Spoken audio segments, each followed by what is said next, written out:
Hello everyone, welcome to pro study zone. आज के इस वीडियो में हम चैप्टर 3 जो कि क्लास 9th की एनसीईआरटी का है। और ये जो चैप्टर है ये आपके एनसीईआरटी में है और सीबीएसई और एमपी बोर्ड इन एग्ज़ामों के लिए ये यूज़फुल रहेगा। तो अगर आप 9th में हैं और अगर आप ये चैप्टर कवर करना चाहते हैं तो ये वीडियो में हम पूरा atoms and molecules chapter 3 cover करेंगे। चलिए दोस्तों चलते हैं। Ancient Indian and Greek philosophers have always wondered about unknown and unseen form of matter. The idea of divisibility of matter was considered long back in India, around 500 BC. An Indian philosopher, Maharshi Kant, postulated that if we go on dividing matter, यानी कि पदार्थ, we shall get smaller and smaller particles, and ultimately a stage will come when we shall come across the smallest particles beyond which the division will not be possible. He named these particles Parmanu. Another Indian philosopher, Pagoda Katayama, elaborated this doctrine and said that these particles normally exist in combined form, which gives us various form of matter. Around the same era, ancient Greek philosophers Democritus and Leucippus suggested that if we go on dividing a matter, a stage will come when the particles obtained cannot be further divided. Democritus called these individual particles atoms, meaning indivisible. All this was based on the philosophical consideration and not much experimental work to validate these ideas until 18th century. By the end of the 18th century, scientists recognized the difference between elements, compounds, and naturally became interested in finding out how and why elements combine and what happens when they combine. Antony L. Lavoisier said, laid the foundation of chemical sciences by establishing two important laws of chemical combination. So, Antoine L. Lavoisier led the foundation of chemical sciences. So, the laws of chemical combinations are laws of chemical combinations. The following two laws of chemical combinations were established after much experiments by Lavoisier and Joseph L. Proust. So, first law was law of conservation mass. Is there a change in mass when chemical change या फिर chemical reaction when chemical reaction takes place? Let us take an example. Activity 3.1. Take one of the following sets X and Y of chemicals.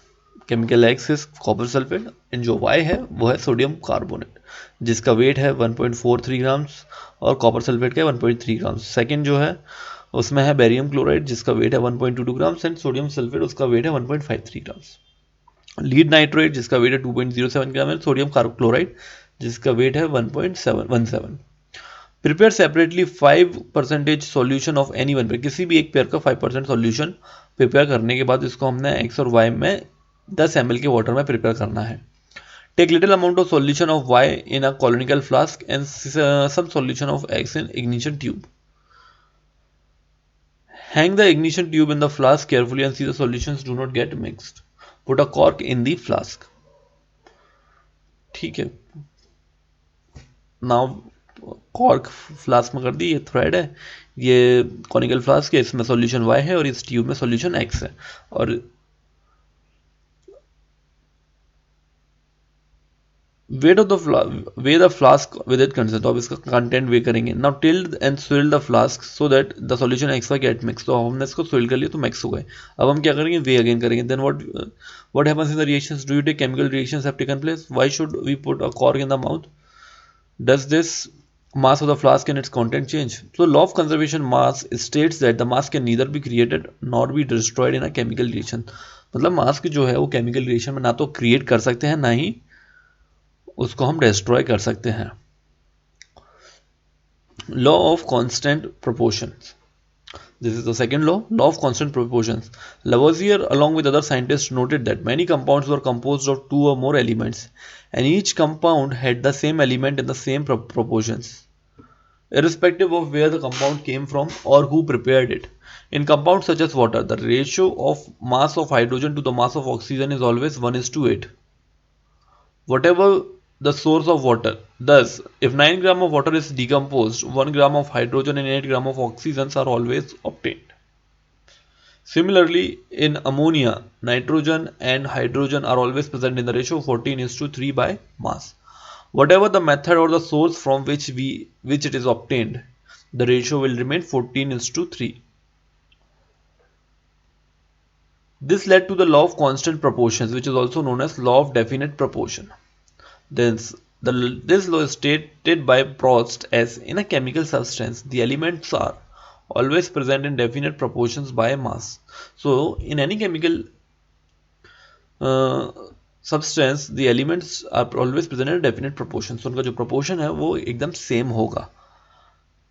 अगर मान लो हमने एक गिलास पानी लिया है और एक जग पानी लिया है तो इनका जो प्रपोर्शन है वो सेम रहेगा. दो एलिमेंट में अगर हम इसको मिक्स करेंगे तो इनका जो प्रपोर्शन है, एक ग्लास का जो वेट है वो उतना ही रहेगा और जो जग है उसका वो प्रपोर्शन उतना ही रहेगा. The next problem faced by scientists was to give appropriate explanation of these laws.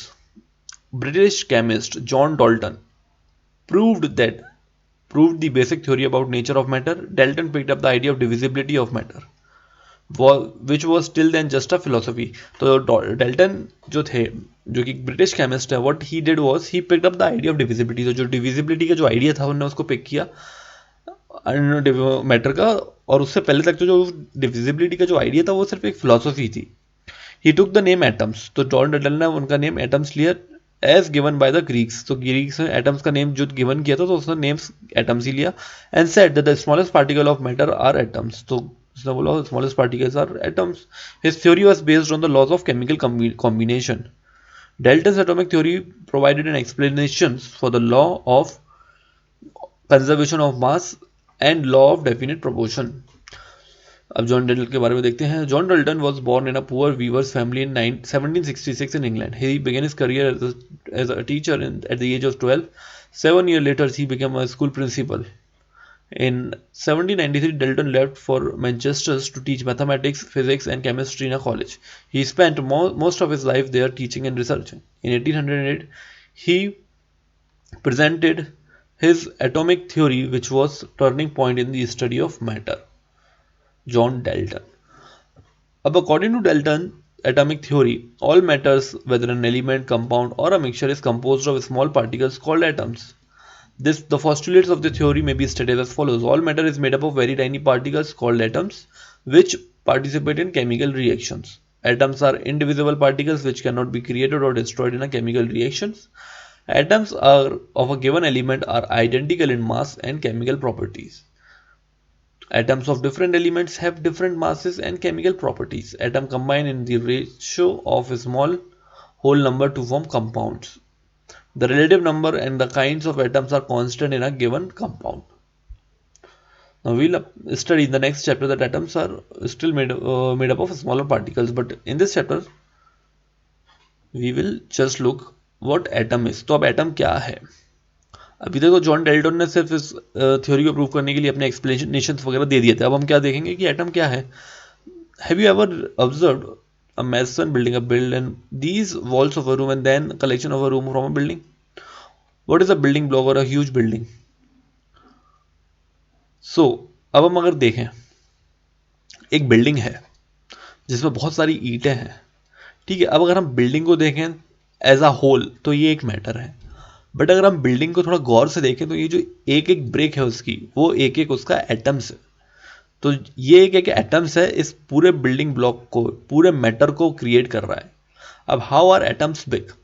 Atoms are very small, बहुत छोटे होते हैं. They are smaller than anything that we can imagine और compare with. More than a millions of atoms when stacked would make a layer barely as thick as a thin sheet of paper. अगर बहुत ज़्यादा millions of atoms भी अगर हमने stack कर दिए तो वो बहुत ही पतली लेयर बनाएंगे थिन शीट के बराबर. एटॉमिक रेडियस कैसे मेजर करते हैं? नैनोमीटर में. यूनिट है इसकी नैनोमीटर. और एटॉमिक 1/10⁹ मीटर जो कि होता है 1 नैनोमीटर. तो 1 metre is equals to 10⁻9 nanometre और 1 nanometre is equals to 10⁻⁻9 metre. ठीक है, अब देखते हैं size examples. 10 to the power -10, तो ये एटॉमिक रेडियस किसकी है? हाइड्रोजन की। 10 to the power -9 molecular of water, molecule of water क्या है? H2O, इसकी क्या है एटॉमिक रेडियस? ये। 10 टू दी पावर H8 क्या है? मॉलिक्यूल ऑफ हीमोग्लोबिन, जो हमारे ब्लड में है हीमोग्लोबिन, उसकी। 10 टू दी पावर -4 क्या है? ग्रेन ऑफ सैंड, तो सैंड का जो ग्रेन है उसका ये साइज है। 10 टू दी पावर 3 एंट का साइज है। 10 टू दी पावर -1 एप्पल का साइज है, एप्पल का एटॉमिक एप्पल का रेडियस है। We might think that if atoms are so insignificant in size, why would we care about them? This is because our entire world is made up of atoms. We may not be able to see them, but they are constantly affecting whatever we do. Through modern techniques, we can now produce magnified images of surface of elements showing atoms. अभी हम एक image है, an image of the surface of a silicon, तो जो silicon है उसका surface कुछ इस तरह से दिखता है। What are the modern day symbols of atoms of different elements? So Dalton was the first scientist to use symbols for elements in a very specific sense. When he used symbol for an element, he also meant a definite quantity of that element, that is, one atom of that element. Berzelius suggested that the symbols of elements be made of one or two letters of the name of the element. So Berzelius was the one who have suggested that symbol of elements be made of one or two letter of the name of the element. Hydrogen, तो hydrogen का ना symbol दिया Dalton ने, carbon का circle और उसके अंदर field, oxygen circle और खाली, आयरन सर्कल और उसके अंदर आए, सल्फर सर्कल उसके अंदर प्लस, फॉस्फोरस और उसके अंदर मर्सिडीज वाला ट्रायंगल वाला साइज, कॉपर और अंदर सी, लेड का सर्कल के अंदर एल, सिल्वर का सर्कल के अंदर सेल, मर्क्यूरी का डॉट डॉट डॉट बाउंड्री पे, प्लेटिना का अंदर पी, गोल्ड का डॉट डॉट डॉट एंड जी। तो ये डेल्टन ने सिंबल प्रपोज किए थे। In the beginning, the name of the elements were divided from the first name where they found for the first time. For an example, तो पहले क्या होता था कि जहाँ पे वो पहले फाउंड किए गए हैं उसके अकॉर्डिंग उनके नाम बता दिए। जैसे copper lake, copper the name of copper was taken from Cyprus. Some names were taken from specific colour, तो कुछ स्पेसिफिक कलर से भी ले गए थे। जैसे gold was taken from the English word meaning yellow, ठीक है, तो yellow, gold, yellow. Nowadays, IUPAC, International Union of Pure and Applied Chemistry, which is an international scientific organization which approves names of elements, symbol and units. Many of symbols are first one or two letters of the element's name in English. The first letter of symbol is always written with capital uppercase and the second letter is always written in lowercase. For example, hydrogen को हम H लिखेंगे, capital H, but aluminium को हम लिखेंगे A और L, सो ए और L, सो ऐसे नहीं लिखेंगे, उसको लिखेंगे ए कैपिटल का और एल स्मॉल, ठीक है। कोबाल्ट को लिखेंगे हम CO स्मॉल का। Symbols of some elements are formed from the first letter of the name and the letter appearing in the name. Some examples are chlorine, so Cl, zinc. तो कुछ कुछ जो एलिमेंट हैं उनके क्या होते हैं सिंबल, लेट जो फर्स्ट लेटर है उसके बाद वाला लेटर से हम दे देते हैं उनका नाम। Other symbols have been taken from the names of elements in Latin, Greek or German. For example, symbol of iron is Fe from its Latin name ferrum. So अब आयरन का लैटिन नेम फेरम है तो ferrum का Fe, तो उससे दे दिया। अब sodium का लैटिन, सोडियम का नेम है नेट्रियम, नेट्रियम से हमने Na दे दिया सोडियम का। पोटेशियम का K है फ्रॉम कैलियम, सो उसका नाम हमने K दे दिया। Therefore has a name and a unique chemical symbol. The above table is for you to refer to whenever you study about elements. Do not bother to memorize all in one go. With passage of time, repeated usage, you will automatically produce symbols. तो अब ये जो है elements हैं, symbols हैं।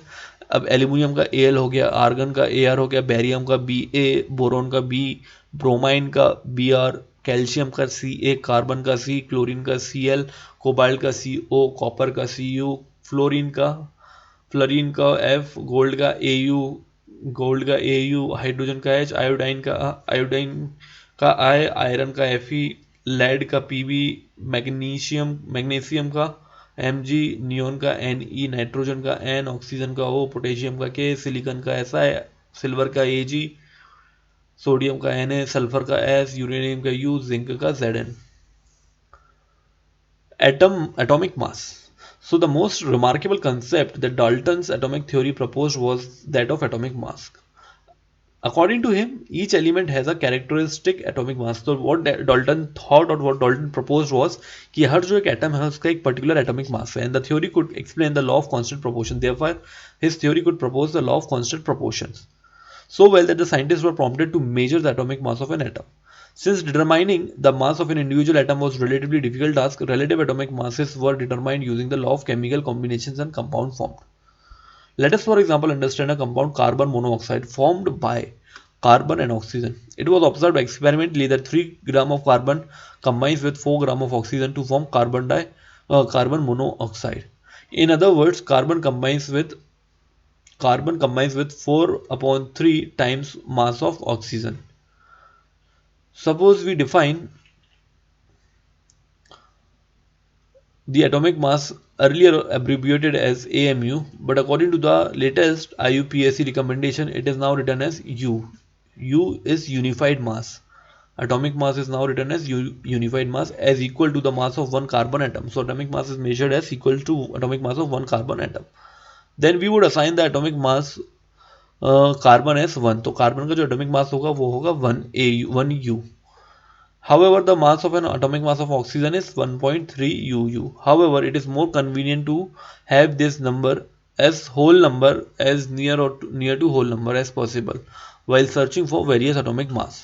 Scientists initially took 1/16 of the mass of an atom of naturally occurring oxygen as unit.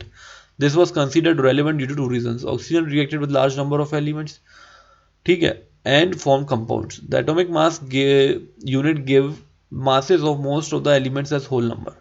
However, in 1961, the university accepted atomic mass unit. Carbon-12 isotope was chosen as a standard reference for measuring atomic masses. One atomic mass unit is equals to 1/12 of the atomic mass of one carbon atom, carbon-12, and the relative atomic masses of all elements have been found with respect to atom of carbon-12. Imagine a fruit seller selling fruits without any standard weights. अगर वो fruit बेच रहा है without any, उसके पास कोई standard weight नहीं है, then he will take water. Say he takes a watermelon and says this has a mass equals to 12 units. So 12 watermelons units or 12 fruits. Now he makes 12 equal pieces of watermelon and then find out the mass of each fruit he is selling relative to the mass of one piece of watermelon. Now he sells his fruit by relative fruit mass unit, as in figure 3.4. Okay, so fruit seller weighed using the pieces of watermelon. So watermelon जो है standard हो गया. ठीक उसी प्रकार जो carbon है उससे पहले ऑक्सीजन को लिया जा रहा था, क्योंकि ऑक्सीजन का जो एटॉमिक मास था वो 8 आ रहा था, 16 था जो कि होल नंबर, और मोस्ट ऑफ द एलिमेंट्स जो थे वो उससे कंपाउंड बनाते थे. But later in 1968 universally adopted कि ये मास लें.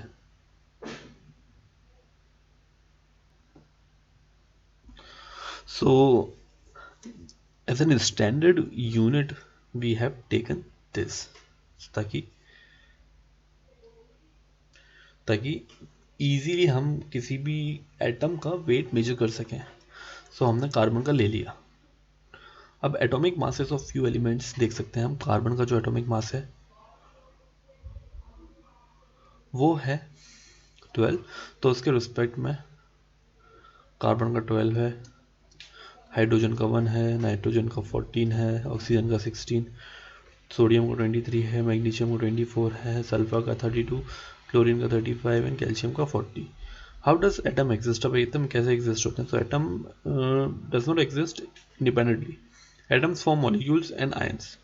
दीज मॉलिक्यूल्स और ion aggregate large to form matter that we see और फील टच. अब मॉलिक्यूल क्या है? सो जो एटम्स है वो इंडिपेंडेंटली एग्जिस्ट नहीं करते. वो क्या एग्रीगेट होके बहुत सारे एटम्स होके वो मॉलिक्यूल बनाते हैं और वो लार्ज नंबर में इकट्ठे होते हैं, तो वो हमको देखते हैं या हम फील और टच कर सकते हैं. अब मॉलिक्यूल क्या है, what is molecule? So a molecule is a general group of 2 और मोर एटम्स। मॉलिक्यूल दो से ज़्यादा एटम का एक जनरल ग्रुप है, ठीक है, जो केमिकली बॉन्डेड हैं और tightly held by attractive forces. तो उनके बीच में जो फोर्सेस हैं वो उससे जुड़े हुए हैं। Now molecule can be defined as the smallest particle of an element or a compound that is capable of an independent existence and show all property of that substance. So molecule क्या है? molecule एक smallest particle है element का या फिर compound का जो capable है इंडिपेंडेंट एग्जिस्टेंस में, और वो शो करता है प्रॉपर्टी उस पर्टिकुलर सब्सटेंस की। मतलब अगर ऑक्सीजन का एक बल्क में ऑक्सीजन है और एक ऑक्सीजन का एक मॉलिक्यूल है, तो वो जो मॉलिक्यूल है वो वही प्रॉपर्टी शो करेगा जो एक ऑक्सीजन का सब्सटेंस है वो शो करता है, ठीक है। अब एटम्स ऑफ सेम एलिमेंट और different elements can join together to form molecules. अब एटम्स ऑफ सेम एलिमेंट या तो वो H प्लस H तो सेम मॉलिक्यूल्स तो हाइड्रोजन, या फिर H2 प्लस O तो डिफरेंट हो गया, अब वो क्या बन जाएंगे? Water. Now molecules of element.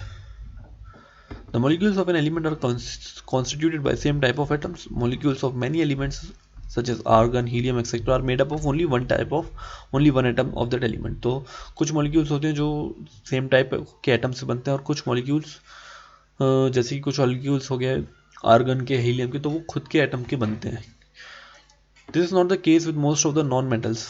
तो ये नॉन मेटल के साथ ऐसा केस नहीं है। For example molecule of oxygen consist of 2 atoms of oxygen and hence it is known as diatomic molecule. तो डायटोमिक क्यों है? क्योंकि वो 2 मॉलिक्यूल से बना है, जैसे कि O3। अगर 3 एटम्स ऑक्सीजन से हो जाए तो मॉलिक्यूल में बने तो वो हमें ओजोन देते हैं instead of 2। Then the atom constituting a molecule is known as its atomicity. तो जो नंबर ऑफ एटम्स है वो इतने number of atoms constituting a molecule, तो एक मॉलिक्यूल में जितने एटम्स कंस्टिट्यूट कर रहे हैं वो उसकी एटोमिसिटी है। Metals and some other elements such as carbon do not have simple structure but consist of very large and indefinite atoms bonded together. तो metals हैं और कार्बन जैसे स्ट्रक्चर है वो क्या है? सिंपल स्ट्रक्चर नहीं है, बट उनके पास बहुत large number of indefinite number of atoms है वो टुगेदर बॉन्ड है। अब एटोमिसिटी ऑफ सम एलिमेंट्स देखते हैं हम। आर्गन तो मोनोएटॉमिक है, तो ये आर्गन का सिर्फ एक है Ar। हीलियम भी मोनोएटॉमिक है, वो सिर्फ हीलियम है। ऑक्सीजन डायटोमिक है O2। हाइड्रोजन डायटोमिक है H2। नाइट्रोजन डायटोमिक है N2। क्लोरीन डायटोमिक है Cl2। फॉस्फोरस पेट्रोएटोमिक है तो PH3 P3। सल्फर पॉलीएटोमिक है तो सल्फर के 5 मॉलिक्यूल्स का एक ग्रुप बनता है, ठीक है। अब हम देखेंगे molecules of compounds. Molecules of compound जो एटम्स हैं, atoms of different element join together in definite proportion to form molecules, ठीक है। तो मॉलिक्यूल्स ऑफ कंपाउंड अब हम देखेंगे। So molecule of compound, so जैसे वाटर है तो हाइड्रोजन और ऑक्सीजन इनका रेशियो है by mass 1:8। Ammonia NH3, nitrogen and hydrogen इसका रेशियो है 14:3। Carbon dioxide, carbon and oxygen इसका रेशियो है 3:8, ठीक है। अब हम देखते हैं रेफर द टेबल 3.1 3.4। तो ये टेबल देख ली। तो the ratio of mass of atoms present in molecules in tables 3.2 for atomic mass of elements, find out the ratio of the mass of the atoms and, ठीक है। तो एक काम करते हैं, हम टेबल 3 देखते हैं। टेबल 3 हमने जो देखी है ना, तो इसमें जो मास है हाइड्रोजन का वो है 1 और ऑक्सीजन का मास है 16, ठीक है। अब हम इधर देखते हैं इस पे, ठीक है। हाइड्रोजन का मास है 1 और ऑक्सीजन का मास है 16, ठीक है। तो इसमें हाइड्रोजन के 2 मॉलिक्यूल्स हैं तो 1:2 और ऑक्सीजन का 1 है तो 2:16। तो रेशियो कितना हो जाएगा? 1:8। देखा? तो जो रेशियो है, अब देखो हाइड्रोजन का रेशियो बाय मास 1:8। अब एटॉमिक मास कितना है इसका? 1 है, इसका 16 है। मास कितना है? मास रेशियो कितना है? 1/1। मास रेशियो 1 एटॉमिक मास तो 1/1 और इसका है 8/16 तो 8:1:2 यानी कि 1/2। तो सिंपलेस्ट रेशियो हो गया 2 और 1। तो हम इसको किस रेशियो में लेंगे? हाइड्रोजन हम 2 लेंगे और ऑक्सीजन हम 1 लेंगे, ठीक है। तो एटॉमिक मास जो टोटल आ रहा है, एटॉमिक मास इसका रेशियो बाय मास कितना है? 8 है तो 8/16। इसका रेशियो बाय मास कितना है? 1 है तो 1/1, 1, ठीक है। 1/2 इधर आ रहा है तो इसको हमको 1/2 बनाने के लिए इसको हमें 2 से डिवाइड किया है तो इसमें हम 2 मल्टीप्लाई करेंगे ताकि जो रेशियो है वो 2:1 उनके एटम्स का है। तो यानी कि 2 एटम्स इंटू 1 प्लस 16, तो 2 और ये 16 यानी कि 1:8। What is an ion? अब आयन क्या है? Compound composed of metals and non-metals contain charged species. These charged species are known as ions. Ion may consist of single charge atom or a group of atoms that have net charge on them. An ion can be negatively or positively charged. A negatively charged ion is called an anion and a positively charged ion is called a cation. ठीक है, सो anion और cation क्या है कि anion जो है वो negatively charge ion है और कैटायन जो है वो पॉजिटिवली चार्ज आयन है. अब आयन क्या होता है? आयन जो होता है चार्ज्ड स्पीशीज, कंपाउंड की या मेटल की चार्ज स्पीशीज, उसको आयन बोलते हैं. ठीक है, अब एग्जांपल देखते हैं सोडियम क्लोराइड का. तो सोडियम क्लोराइड का फॉर्मूला है NaCl. अब जो Na है तो it constitute particles of positively charge जो कि सोडियम है और नेगेटिवली चार्ज जो कि क्लोरीन है. ठीक है, a group of atoms carrying a charge is known as polyatomic ion. So a group of atoms carrying a charge is known as polyatomic ion. अब इसमें हम देखते हैं सम आयोनिक कंपाउंड. पॉलीएटॉमिक आयन के बारे में हम 4th चैप्टर में देखेंगे. तो अब आयोनिक कंपाउंड देखते हैं. Calcium oxide, calcium and oxygen, तो इसका रेशियो बाय मास क्या है? 5:2. Magnesium sulphide, magnesium and sulphur 3:4. Sodium chloride, sodium and chloride का रेशियो है 23:35.5. अब हम क्या कर रहे हैं भाई? Writing chemical formula. Writing chemical formula. The chemical formula for compound is symbolic representation of its composition. तो केमिकल फॉर्मूला क्या है? उसके सिंबॉलिक रिप्रेजेंटेशन ऑफ उसकी कंपोजिशन का. The chemical formula is different of different compounds can be written easily. ठीक है, for this exercise we need to learn symbols and combining capacity of elements. The combining power of an element is known as its valency. तो जो उसकी combining power है उसको हम valency बोलते हैं. अब वैलेंसी जो है वो यूज होती है कितने एटम्स उसमें कंबाइन होंगे एलिमेंट में, कितने एटम्स उस एलिमेंट के कंबाइन होंगे और कितने एटम्स दूसरे एलिमेंट के कंबाइन होंगे ताकि जो केमिकल कंपाउंड है वो फॉर्म हो. Therefore the valency of an atom of an element can be thought as an hand or arms of an atom. ठीक है, human beings have 2 arms and an octopus has 8. So if one octopus has to catch hold of a few people in such a manner that all the 8 arms of octopus and both arms of all humans are locked. So how many humans do you think the octopus can hold? तो अगर मान लो एक octopus है जिसके 8 हाथ हैं और एक ह्यूमन है जिसके 2 हाथ हैं और इन 8 हाथ को कितने ह्यूमन कवर कर लेंगे? तो क्लियरली 8/2 यानी कि 4, या फिर ऑक्टोपस और 8 ह्यूमन लगेंगे, 4 ह्यूमन लगेंगे जिसके हाथ 2 हैं और ऑक्टोपस के हाथ 8 हैं. तो इसके हाथ 8 हो गए और इसके हाथ हो गए 4/2, तो यानी कि 8. ठीक है, सो अब जैसे मान लो इसने दिया ऑक्टोपस को O, ह्यूमन को H, then we can write the formula as OH4. ठीक है, तो ये सबस्क्रिप्ट 4 है जो इंडिकेट करता है humans held by octopus. Therefore valency of compound ions are given. अब ये वैलेंसी दी हुई है. ठीक है, sodium Na+, potassium K+, silver Ag+, copper Cu+.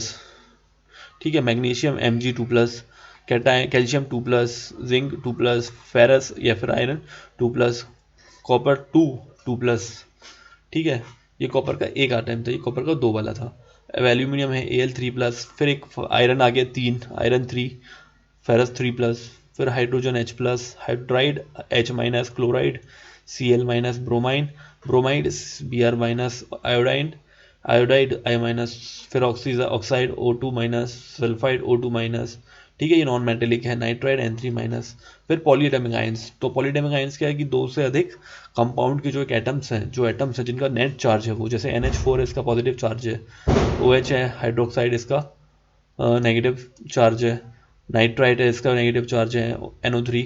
ठीक है, hydrogen carbonate HCO3- negative charge है इसमें, नेट इसका नेट चार्ज है 2, तो कोड CO3 2- नेगेटिव चार्ज इसमें है. सोडियम सल्फाइड का चार्ज है 2, सल्फेट का चार्ज है -2. ठीक है, फिर फॉस्फेट का चार्ज है 3-. ठीक है, तो ये एलिमेंट है, इनकी क्या है valency. Some element show more than 1 valency, तो ये मोर देन 1 वैलेंसी. ठीक है, Roman numerical is shows their valency in a bracket. ठीक है, अब जैसे ये रोमन नंबर तो ये शो कर रहा है इसकी वैलेंसी, तो इसकी वैलेंसी 3 है. The rule that you have to follow while writing a chemical formula are as follows. ठीक है, तो वैलेंसी और जो चार्ज है दैट मस्ट बी बैलेंस. तो वैलेंसीज और जो चार्ज है उसका वो बैलेंस होना चाहिए.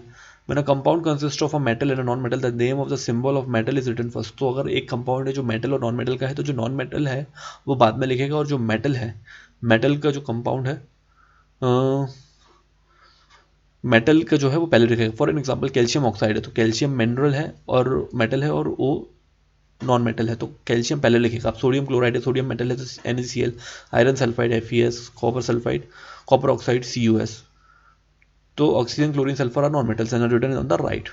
ठीक है, whereas calcium, sodium, iron and copper are metals and are written on left. ठीक है। Now, if compounds formed with polyatomic ions, so polyatomic ions, the number of ions present in the compound is indicated by enclosing the formula in bracket. तो अगर polyatomic ion है तो हम उसको bracket में लिख के उसके जो नंबर ऑफ आयंस हैं वो हम ब्रैकेट में लिख के करेंगे outside. For example magnesium hydroxide है तो इन case of number of the polyatomic ion is 1, तो पॉलीएटॉमिक आयन को हम एक लेते हैं। ये H2 अगर है ना तो इसको हम एक लेंगे, अगर OH है तो इसको हम एक लेंगे। ठीक है, NH3 है तो इसको हम एक लेंगे। तो उस केस में क्या होगा, जैसे अगर ये फॉर्मूला है हाइड्रोक्साइड का तो Mg फिर OH होल ट्वाइस। ठीक है, तो ये इसको हमने ले लिया एक, तो इसके दो आइटम्स रखेंगे। ठीक है, in case of the number of polyatomic ion is 1 then the bracket is not required. जैसे NaOH, अगर OH अकेला है तो इसका ब्रैकेट नहीं लगेगा। ठीक है, अगर ब्रैकेट हमने तब नहीं लगेगा जब वो सिर्फ एक है, मतलब Na के साथ सिर्फ एक आ रहा है, बट मैग्नीशियम के साथ दो आते हैं क्योंकि मैग्नीशियम की दो वैकेंसीज हैं पॉजिटिव में, और OH जो है वो -1 है तो OH दो आइटम आएंगे, इसलिए ब्रैकेट में दो लगा दिया ताकि उसको बैलेंस करने के लिए। अब फॉर्मूला ऑफ सिंपल कंपाउंड्स। ठीक है, अभी हम ये देखेंगे। Now we'll see formula of simple compounds. Okay, the simplest compound which are made up of two different elements are called binary compounds. तो जो simple compounds हैं वो दो different elements से बनते हैं, उन्हें binary compound बोलते हैं। और वैलेंसी जो होती है, valency of some ions are given in table 3.6, तो which we have seen. ठीक है, so while writing the chemical formula for compounds we write the constituent elements and their valencies are shown below. ठीक है, और formula हमको जैसे लिखना है HCl का, हाइड्रोजन क्लोराइड का। ठीक है, तो हाइड्रोजन का एक, तो हाइड्रोजन की वैलेंसी एक होगी क्योंकि उसका एक एटम होगा और क्लोरीन का एक एटम होगा। तो जब इन दोनों को हम ऐड करेंगे तो ये HCl। ठीक है, तो formula compound would be HCl। अब अगर हम सिंपल देखें हाइड्रोजन सल्फाइड का, तो हाइड्रोजन की वैलेंसी एक है, सल्फाइड की वैलेंसी 2 है। ठीक है, तो हाइड्रोजन हम क्लियरली दिख रहा है कि हमें हाइड्रोजन के दो एटम लगेंगे यहाँ पे, वैलेंसी हमें इक्वल करनी है तो H2S, तो ये हाइड्रोजन सल्फाइड। अब अगर हम देखें कार्बन टेट्राक्लोराइड, तो कार्बन टेट्राक्लोराइड यानी कि क्लोराइड की वैलेंसी -1 आती है, -1 आती है तो, और कार्बन टेट्राक्लोराइड निकालना है तो यानी कि कार्बन की जो वैलेंसी है वो 4 है, तो क्लियरली यहाँ पर क्लोराइड की वैलेंसी भी 4 होगी, तो जो फॉर्मूला बनेगा CCl4। अब हम मैग्नीशियम क्लोराइड को देखें अगर, तो मैग्नीशियम का जो कैटायन है वो Mg2+ है, यानी कि इसकी वैलेंसी 2 है, और जो क्लोरीन है उसका Cl- है। ठीक है, तो मैग्नीशियम 2+ और ये 1-, तो ये Cl, तो ये हो जाएगा MgCl2। तो are you getting this? Thus in magnesium chloride there are two chloride ions and each magnesium ion Mg2+, the positive and negative charge must balance each other and overall structure must be neutral। तो जो overall structure है वो neutral होना चाहिए। and note that in formula the anions and ions are not indicated। तो एक चीज़ ध्यान रखें कि जो ये रिप्रेजेंटेटिव पर्पज से जो कैटायन और एनायन लिखा था, बट जो एक्चुअल फॉर्मूला है उसमें हम Al2O3, तो यहाँ पे 3+ और यहाँ पे 2- ये नहीं लिखेंगे अगर हम इसको देखें तो। ठीक है, तो जैसे कि सिंबल है एल्युमिनियम और ऑक्सीजन का, तो एक चार्ज इसमें है 3+ और इसमें है 2-, तो ये हो जाएगा Al2O3। ठीक है, Al2O3 मतलब हमने एल्युमिनियम के दो एटम लिए यानी कि 2 × 3+ चार्ज है उसका, इसके हमने ऑक्सीजन के 3 एलिमेंट लिए यानी कि 2 - 2 × 3 यानी कि ये हो जाएगा -6, ये हो जाएगा +6, तो +6 - 6 0 यानी कि ये न्यूट्रल हो गया। ठीक है, same calcium oxide. Hence, here valency of two elements are same. You may arrive the formula at Ca2O2, but we simplify the formula as Ca2CaO। ठीक है, so formula for sodium nitrate would be NaNO3। NO3 is polyatomic atom, so Na का एक और इसका total sign -1 है, तो sodium nitrite. Similarly, formula for calcium hydroxide would be Ca and OH। अब OH दो हैं तो होल में ट्वाइस, क्योंकि ये पूरा एक है। और अगर हम CaOH अगर इधर 2 लिखेंगे ना, तो ये जो 2 है ना ये हाइड्रोजन का 2 माना जाएगा। ये 2 जब होल करते हैं तो ये पूरा होल का 2 आएगा। That is very simple concept of 7th and 8th class which you are well aware. Now coming back.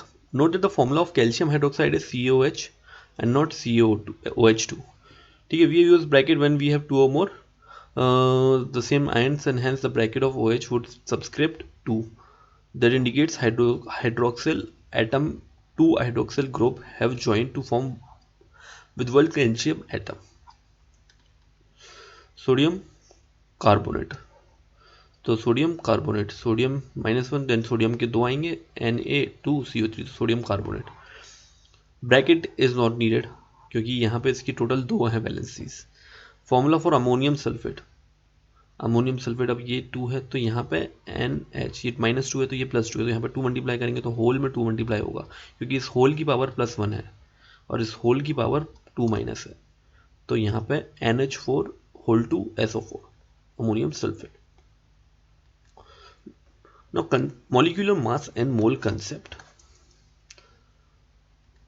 So molecular mass and mole concept. So in section 3.2 we discussed the concept of atomic mass.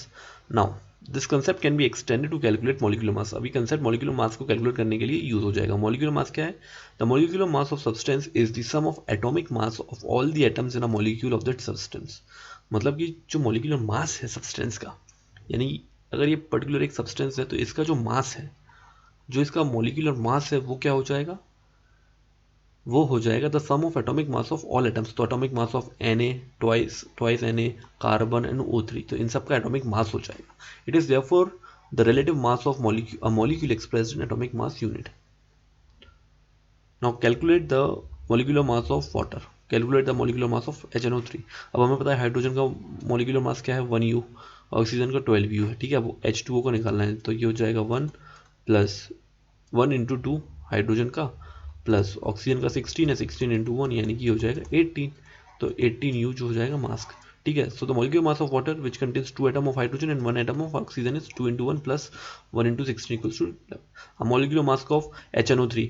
ठीक है, तो इसका क्या हो जाएगा भाई, H यानी कि 1 प्लस N का क्या होता है 14 प्लस ऑक्सीजन क्या होता है 16 × 3 यानी कि 48. तो 48 + 14, ठीक है, 48 + 15 62, 62 + 1 63. Formula unit mass. Formula unit mass क्या था? Formula unit mass of substance is the sum of atomic masses of all atoms in a formula unit of a compound.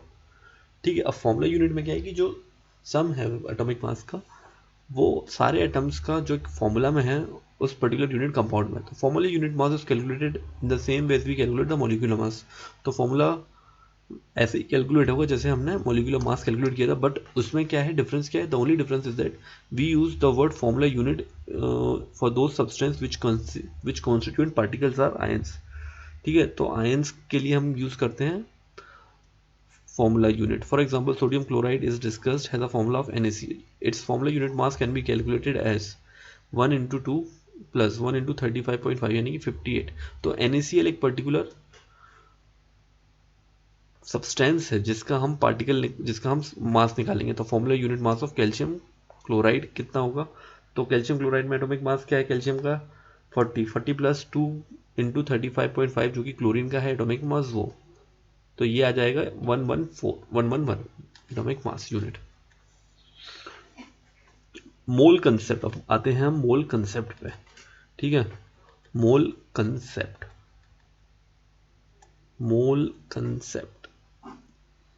So mole concept क्या है? Let's take an example with of reaction of hydrogen and oxygen to form water. So two molecules of hydrogen with one molecule of oxygen combine to form hydrogen.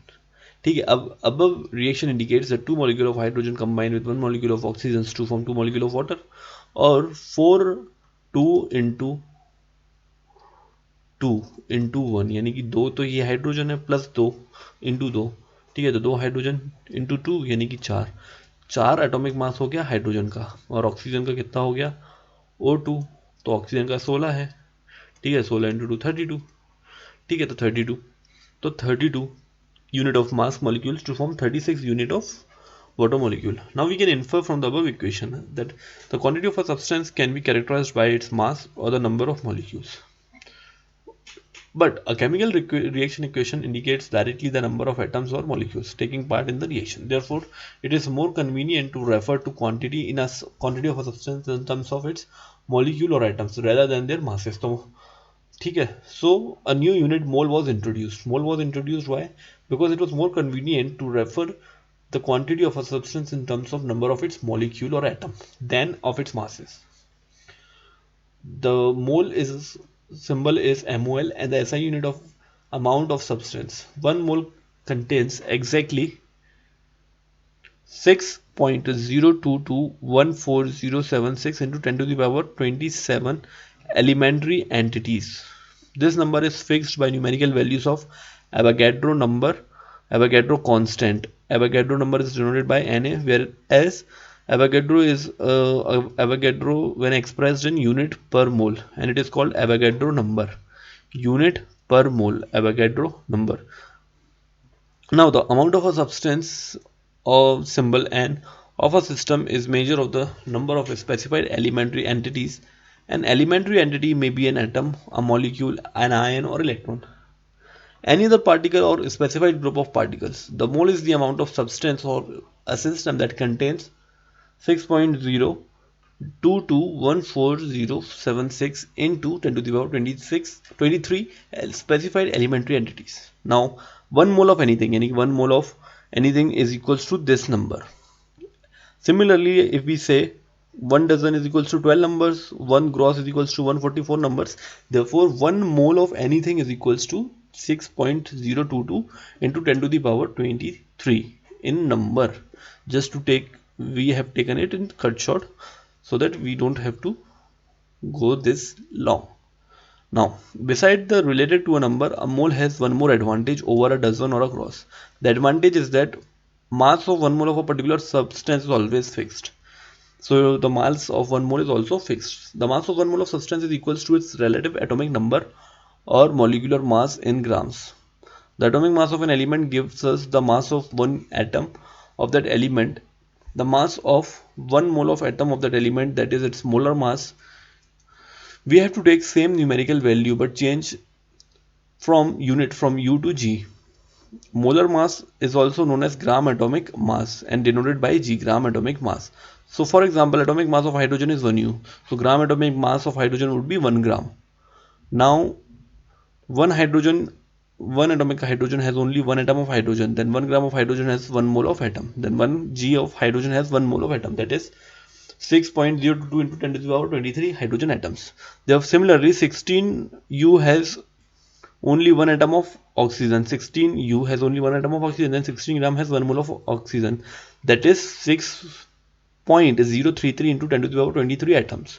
And if we want to find out 1 G of oxygen, then we will divide it by 16. Then 1 G of oxygen has number of moles, so we'll able to find number of atoms. Now to find the gram molecular mass or molar mass of molecule, we kept the numerical value same as the molecular mass, but simply changing unit as above from U to G. For example, we have already calculated molecular mass of water is 18U. From here we understand that 18U of water has only 1 molecule of water. Okay, then 18 gram of molecule has 1 molecule of water, that is 6.022 3 molecules of water. Now chemists need the number of atoms and molecules while carrying out reaction. For this they need to relate mass in grams, and it is done as follows. Then 1 mole is equals to 6.223 into 10 to the power, which is equals to relative mass in gram. Thus a mole in chemist counting, the word mole was introduced around 1896 by William Ostwald, who derived the term from Latin moles, meaning heap or pile. So mole means heap or pile, which is a Latin word which was introduced in 1896 by Wilhelm Ostwald. A substance may be considered as a heap or a stone of molecules. The unit of mole was accepted in 1967 to provide a simple way of reporting a large number or the massive heap of atoms or molecules of same. Avogadro constant or Avogadro number was named in honor of Italian scientist Amedeo Avogadro. Calculate the mole from the following: 52 gram of helium. Find out the mole from the masses, and 12.044 into 10 to the power 23 number of helium atoms. Find the mole finding mole from the number of particles. So number of moles is given by N. The given mass is m, molar mass is capital M, number of particles is n, Avogadro number of particles is Na. Now atomic mass of helium is 4u. Therefore its molar mass, which is denoted by m, capital M, which is equals to 4 gram. Now the number of moles, then given mass upon molar mass. So the number of moles is 13 mole. How? 52 is the given mass. This is the given mass, 52 grams, and its atomic mass is 4. So it is 13. Therefore 13. So find the mole. So mole from the mass. So 13 is the number of moles. So n is equals to 13. Now we know that 1 mole is equals to 6.022 into 10 to the power 23. Okay, 1 mole is equals to, therefore 1 mole, the number of moles, then the number of moles is equals to given number of particles upon Avogadro number. Okay, so n is equals to number of moles is equals to given number of particles. Given number of particles is 12.044 into 10 to the power 23. Therefore upon my Avogadro number. So Avogadro number is this Na. So Na is 6.022. Therefore we get 2 as a number of moles.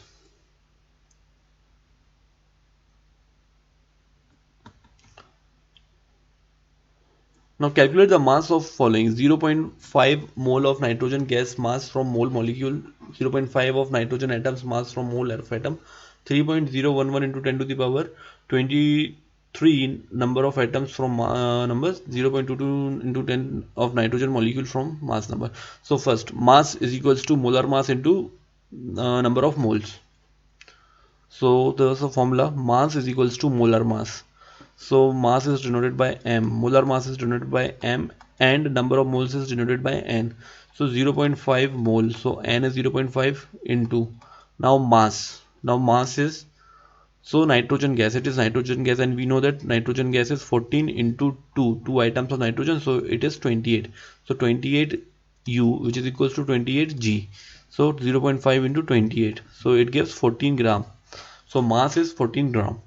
Now 0.5 moles of nitrogen atoms, n atoms, nitrogen atoms, mass from mole of mass. Okay, so mass into mass of mole. So 0.5 mole, 0.5 mole. Now we have to find mass from mole atoms. Okay, then it is 0.5 into, what is it? Nitrogen atoms. So nitrogen's atom mass is 14. So 14 into 0.5, it is 7. Now in third we have to find is, we are given n number of atoms we are given. Okay, we have Avogadro number, so number of givens are 3.011 upon 6.22. So we can clearly see that it is 1 upon 2. Okay, now what we have to find is, this is our mole number. So we have got mole number. Now we have to find mass from numbers. Okay, so mass is equals to mole number into molar mass. So molar mass is 14 and mass is 1 upon 2, that is 7 grams. So it is 7 grams. Now we have to find number of N2 molecules. Okay, so number of N2 molecules, mass from number we have to find. So 6.22, so 6.22, so molar mass is equals to 28 into, this is equals to Avogadro number. So Avogadro number, it will be 1, therefore 28 grams. Now in this questions, calculate the number of particles in each. 46 gram of sodium atoms, number from mass, 8 gram of oxygen molecules, number from molecules. So 46 gram of sodium atoms, number from mass. ठीक है, number from mass. So sodium atom, what is the number of sodium? Sodium's mass is 23. Okay, then the formula, as we know this, mole, number of moles is equals to molar mass upon mass. Okay, so molar mass is given mass is 46 and capital M is 23, then it is 2. Therefore answer is 2. Okay, but we have to find out number of particles. So number of particles, so what we'll do is, given mass upon molar mass into Avogadro number. So this is 2 into 6.022 into 10 to the power 23. So this comes this. Alright. Now the molecules, number of molecules in oxygen. Okay, so we know that atomic mass is 16, then it is 16 gram, and since it is O2, then 16 into 2, it becomes 32. Okay, now we have to find N is equals to, we are given how much marks? 8 gram we are given. So it is 8 gram of oxygen and 32 gram by its molecular weight into 6.0223, then it is 4, then it is approximately 1.51 into 10 to the power 23. Then the number of particles, number of moles of particles, n into Avogadro number. So 0.1 mole of carbon atom. So 0.1 into 6.022 into 10 to the power 23. Then it is 0.6022 into 10 to the power 23 or 10 to the power 22. With this, we conclude this chapter. So what we have seen in this chapter is during a chemical reaction, the sum of masses of reactant and product remains unchanged, and this is what law of conservation. In pure chemical compound, elements are always present in definite proportion. This is known as law of definite proportion. An atom is the smallest particle of elements that cannot usually exist independently and retain all its chemical property. That a molecule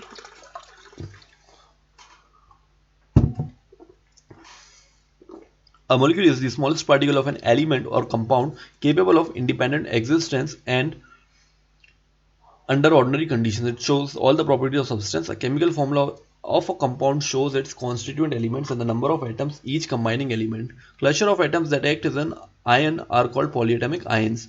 They are fixed with fixed charge on them, that we have seen is NH3. It acts as whole. So whatever charge it will have minus charge, then it will act as a whole. If it will have positive charge, it will act as a whole. The chemical formula of molecular compound is determined by the valency of each element. So valency like we have to balance, so it is having 2 as a valency, or affinity like H2 to H1 minus 1, so it has minus 1 as valency. Okay, so whatever the valency it is having, the chemical formula of a molecular compound is determined by the valency of each element. The ionic compound, the charge on each ion is used to determine the chemical formula of the compound. Scientists use relative atomic mass scales to compare the masses of different elements. Atom carbon-12 isotope are assigned relative atomic mass of 12, and the relative masses of all other obtained are by comparison with the masses of carbon-12.